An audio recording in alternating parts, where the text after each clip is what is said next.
The budget, it has come in a period of, let me put it into context now. First of all, globally we have challenges now.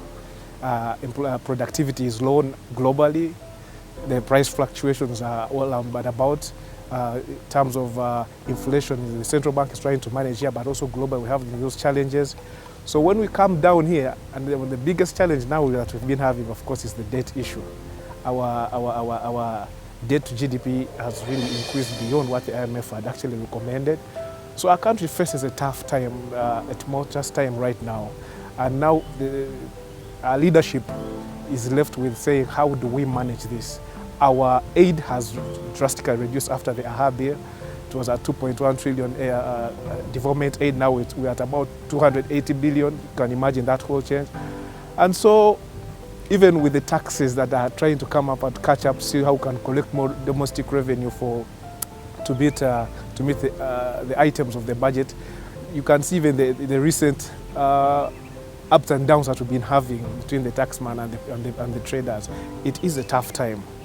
And the way the budget also now came in to be the final process, how it skipped the processes of the budget also has become another challenging issue, because Parliament the other day, they had agreed on about, was it 58? Now the budget is at 72 trillion, and it says it was passed in an ad hoc way. There is a bit of reason to worry. But my mantra is, once you know there is a challenge, then probably you start to think of how you prepare yourselves. Yes. So the budget is, to me, we are in a complicated situation, and really the trickle-down effect is going to come down to the last person. The one thing that I actually can confirm to you is that our technocrats know what they're doing. If you look at the documents, the measures that have put in place, very wonderfully worded with all the right jargons and all the right, technical terms. But when it comes to the real work, you find there is a challenge. You've mentioned a very important point. Over 31 trillion is expected from URA. But from where is that money going to come from? That's why now there is pressure on URA to tax and make sure that the small taxable base that we have here can also be maximized. Then and you find that you will engage these people. The technocrats will tell you the politicians are saying this. The politicians will tell you, everyone is running off from responsibility. And that's why the president is now on pressure. Because the people that work with him cannot have the answers. Everyone runs to the president. And I think it's going to be a tough time for him also, knowing that that money, in a time when we are struggling, business is struggling. I was seeing the papers the other day. Our big taxpayers, those who are paying at least 500 million and above, have reduced by over 93%. So that means now it is the SMEs, FSMEs that are going to have to bear that burden. And yet they are also being crowded by some of the policies that are being moved around.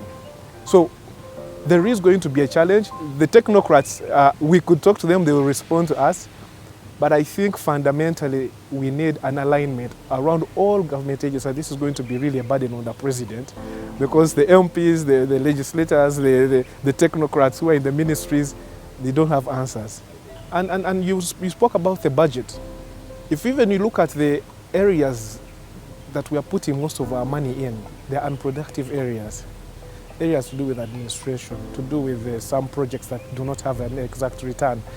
We would rather be investing in areas that actually are productive, what you said.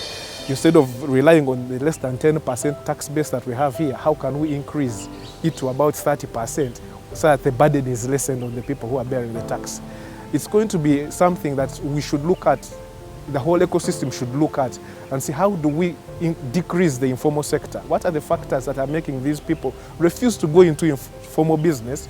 And taxes is one of them. And actually, even these taxes, we look at them, they're not as unfair. They're usually taxes on income. It is an issue of people understanding what is taxable. But of course, the traders and the business people also want to be tax-free. There's this phobia that is there that once a taxman comes, your business is gone. And yet the taxman is also not against your business. They're against, they just want you to contribute to the national platform so that we can be able to access these facilities. The winners are people who are in the climate and the climate movement and environment, because green production. Yes, I saw there were some good offers both at the budget but also in terms of the allocations. I think those are going to do well. We do have, of course, relatedly the solars and all that in terms of VAT has been removed. But I see, for me, in this whole budget process, still, the wins are few. The wins are few. A lot of a chunk, if almost 30% of the allocation is going into debt repayment. And then we have recurring costs that are also a very big chunk. The wins are really limited, but the people who are in that area, renewable energy, climate change, there is a win there. And how we adjust to this is, I was seeing even the electric vehicles and all that, there's money being put there, but there's only, of course, one company that is dealing with that. But yes, if someone wants to venture, then that's a very good place to go into. But mostly, like we said, a bigger chunk is going into consumption. A budget is simply about your expenditure and your income. So if you're earning more than you're spending, you're at a good place. If you're earning exactly what you're spending, you are at a line. If anything happens, a shock happens, you go down. If you're spending more than you're earning, you are headed for trouble. And there's going to be a place where you're irredeemable. So just like we are seeing at national level, we are truly spending way more than we are earning. And now it also, I think there is a relationship. I'm trying to do some study about the relationship between your national behavior towards the budget and the citizens themselves. I think there must be a correlation. Because if you saw the last FinScope, and this raised some eyebrows, over 70% of Ugandans are living beyond their means. That is very bad in terms of financial health.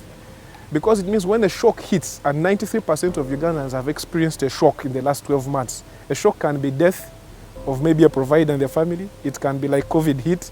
It can be, something happened, agriculture based, so the season can be bad. Okay. And the death of a business. So if that happens, we are headed for trouble.